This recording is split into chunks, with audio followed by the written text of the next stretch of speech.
Sur Internet, le gendarme américain de la santé, la Food and Drug Administration, avance des chiffres nettement plus alarmants. Il concerne un seul type d'opération laser parmi les 3 couramment pratiquées, le LASIK.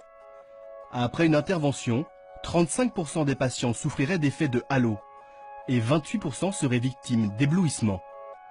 Quant aux cas les plus sévères, ils seraient beaucoup plus nombreux que ne le laissent entendre les autorités françaises. Nous nous rendons dans le Wisconsin, dans la petite ville de Madison. C'est ici que vit l'homme qui a autorisé la mise sur le marché du LASIK.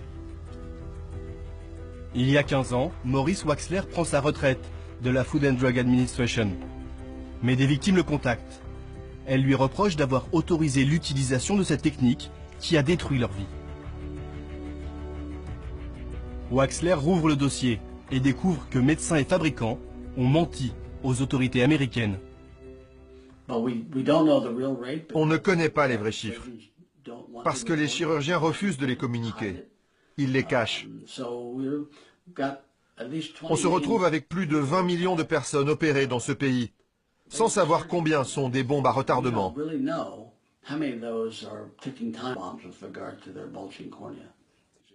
Il pousse alors les autorités américaines à faire une enquête sur les chiffres avancés par les médecins et les industriels, et découvre les vraies statistiques. L'étude la plus récente, pourtant censée démontrer à quel point cette technique est merveilleuse, a été conduite par la Navy, l'I-Institute et la FDA. Elle a montré qu'il y avait 4% de complications sévères.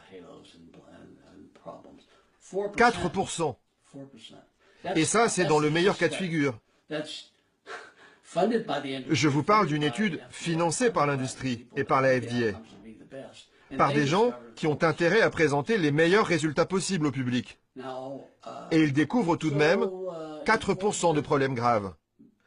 4% de 20 millions, ça fait quand même pas mal de gens qui sont confrontés à des problèmes à long terme. 800 000 cas sévères attendus aux États-Unis. Et combien exactement en France? Nous nous sommes rendus au siège de l'Agence nationale de sécurité du médicament, l'équivalent français de la FDA.